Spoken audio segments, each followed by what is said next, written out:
रामकृष्णारी आज या ठिकाणी श्री हरिहरेश्वर मूर्ती प्राण प्रतिष्ठा व कलश रोहन सोहळ्या निमित्ताने ज्यांच्या मधुर वाणीतून कीर्तनाचा कार्यक्रम झाला असे आदरणीय वंदनीय हबप भागवताचार्य स्वामी प्रकाशानंद गिरीजी महाराज, त्याचप्रमाणे ज्यांच्या मार्गदर्शनामध्ये हे सर्व कार्यक्रम चालू आहे असं भगवान शास्त्री महाराज आणि शिंगवा ग्रामस्थ, खरं तर महाराजांनी सांगितलं की आमची पहिली भेट ही प्रयागराज या ठिकाणी झाली आणि खरं आहे कुठलंही मनोध्वनी नसताना त्या ठिकाणी अमावस्याच्या दिवशी जो सर्वात महत्त्वाचा मुहूर्त समजला जातो त्या दिवशी आम्ही जाऊन त्या प्रयागराज मध्ये दर्शन घेण्याचं नियोजन केलं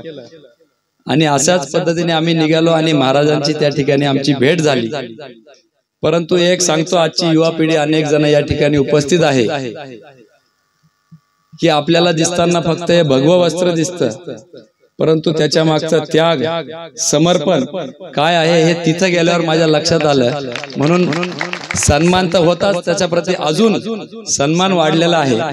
ही लोक समाजासाठी जगतात आणि म्हणून अशा पद्धतीचे कार्यक्रम घेणाऱ्यांसाठी आम्ही पुढारी आलो, शेवट आलो। आमच्यासाठी महाराजांनी टाळ्या वाजवायला सांगितलं, तो महाराजांचा मोठेपणा आहे।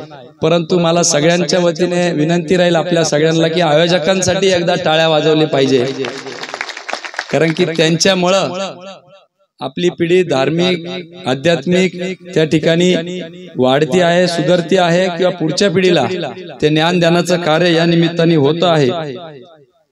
आपला फार वेळ काही घेणार नाही, खरं तर महाराजांचं कालच यायचं होतं, पण आज महाराजांचं कीर्तन म्हणून आज यायचं त्या ठिकाणी नियोजित होतं। पण परवा वाढदिवसानिमित्ताने रेणुका मातेच्या दर्शनाला गेलो आणि रमेश गिरी बाबाजींचा फोन आला की तिकडून येताना प्रसाद घेऊन या। तो प्रसाद घेऊन बाबाजींकडे गेलो होतो आणि तिथं थोडासा वेळ झाला। असो, आपल्या हातून महाराज अशाच पद्धतीने समाज सेवेचं काम, समाज सुधारण्याचं काम व्हावं। वाढदिवस म्हटलं की अनेकदा आपण वाढदिवस साजरा करतो, परंतु पहलगाम इथं या ठिकाणी आपले 26 हिंदू बांधवांची निर्गुण हत्या झाली।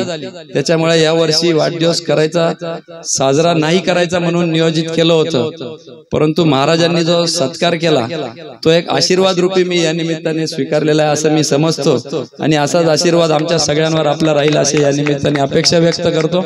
पुनश्च एकदा आयोजकांचे मनस्वी आभार व्यक्त करतो। अन्नदात्यांचे ज्याच्याकडे जे आहे ते त्यांनी दिलं पाहिजे आणि म्हणून आपापल्या परीने कोणी ज्ञानदानाचं काम करतंय, कोणी श्रमदानाचं काम करतंय, कोणी अन्नदानाचं काम करत आहे। पण या सगळ्यांमध्ये सर्वाधिक जर कोणी चांगलं काम करत असेल तर बहुसंख्यानी या ठिकाणी उपस्थित असलेल्या आमच्या महिला भगिनी, जे आमच्या सारख्या किंवा इतर पुढच्या पिढींवर आध्यात्मिक धार्मिक संस्कारांचं त्यांना पठण करून घेता किंवा त्यांना शिक्षण देता किंवा त्यांना मार्गदर्शन करता, तर आपल्या या महिला भगिनींसाठी सुद्धा एकदा आपण टाळ्या वाजवल्या पाहिजे। आपली संस्कृती टिकवण्याचं काम त्यांनी या निमित्ताने केलेलं आहे। पुनश्च एकदा अतिशय सुंदर असा कार्यक्रम, कोपरगावचा असं कुठलं गाव नसेल जिथले मला लोक या ठिकाणी दिसले नाही।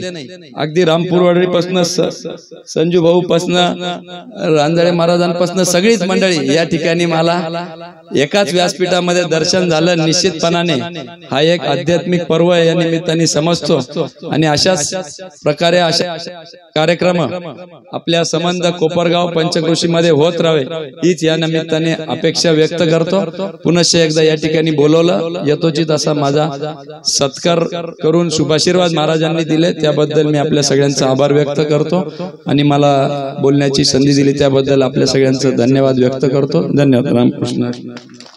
धन्यवाद साहेब। आज या कार्यक्रमाच्या निमित्ताने दुपारी आम्ही एका व्यक्तीच्या मुखातून वाक्य ऐकलं। ते म्हटले, आचार्यांना म्हटले, या कार्यक्रमाचा असा परिणाम झाला की संपूर्ण गाव एकत्रित आलं, सर्व गाव आज श्रद्धेने या कार्यक्रमामध्ये उपस्थित आहे. अगदी सर्व गावांनी एकत्रित यावं, आपले मतभेद, आपलं राजकारण, आपल्या बाकीच्या साऱ्या गोष्टी बाजूला साराव्यान परमार्थामध्ये आणि आपल्या धर्माकरता सर्वांनी एकत्रित नांदावं आणि हे अखंड नांदावं अशीच प्रार्थना सर्वांना करतो. आणि आता सर्वांनी कार्यक्रमाकरता जेवणाकरता जायचंय. पुंडलिक वरदारी विठ्ठल श्री ज्ञानदेव तुकाराम